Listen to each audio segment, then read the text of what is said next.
आता बघूया टॉप 9 राजकीय बातम्या। बारामतीमध्ये सुनेत्रा पवारांचा आज जनता दरबार। मागे झालेल्या जनता दरबाराला मोठी गर्दी झाली होती। जय पवार यांनी पत्रकार परिषद न घेण्यासाठी त्यांच्यावर दबाव टाकण्यात आला। रोहित पवारांचा आरोप, तर माझ्यावर कोणताही दबाव नाही। पुढील आठवड्यात आपण पत्रकार परिषद घेणार असल्याची रोहित पवारांची माहिती। दादांच्या अपघातावर बोलणार असल्याची जय पवारांचीही माहिती।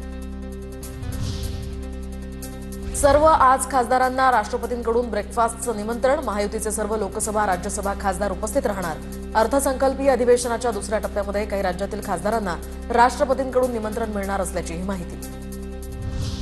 भाजपची एसआयआर संदर्भात महत्त्वाची बैठक होणार। 17 मार्च रोजी भाजपकडून संध्याकाळी 5 वाजता या बैठकीचं आयोजन। भाजपचे सर्व आमदार, महापौर आणि उपमहापौरांना या बैठकीला उपस्थित राहण्याचे आदेश। फडणवीस आणि राष्ट्रीय सरचिटणीस तरुण चूक हे सुद्धा यामध्ये मार्गदर्शन करणार। मुंबईमध्ये गॅस सिलेंडरच्या काळा बाजाराविरोधात मनसे आक्रमक। मुंबादेवी विभागातील विविध गॅस एजन्सीजना मनसेकडून निवेदन। युद्ध परिस्थितीचा फायदा घेत सिलेंडरचा तुटवडा दाखवून काळा बाजार होत असल्याची मनसेची तक्रार।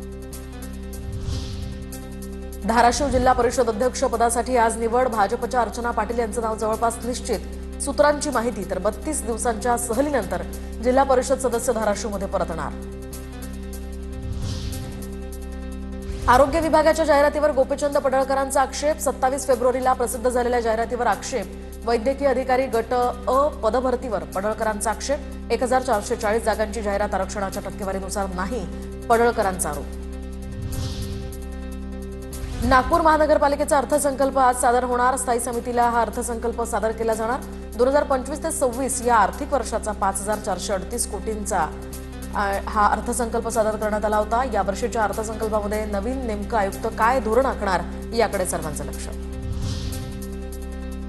विधिमंडळाला धमकीचा मेल देणारा खलिस्तानी दहशतवाद्यांशी संबंधित सूत्रांची माहिती।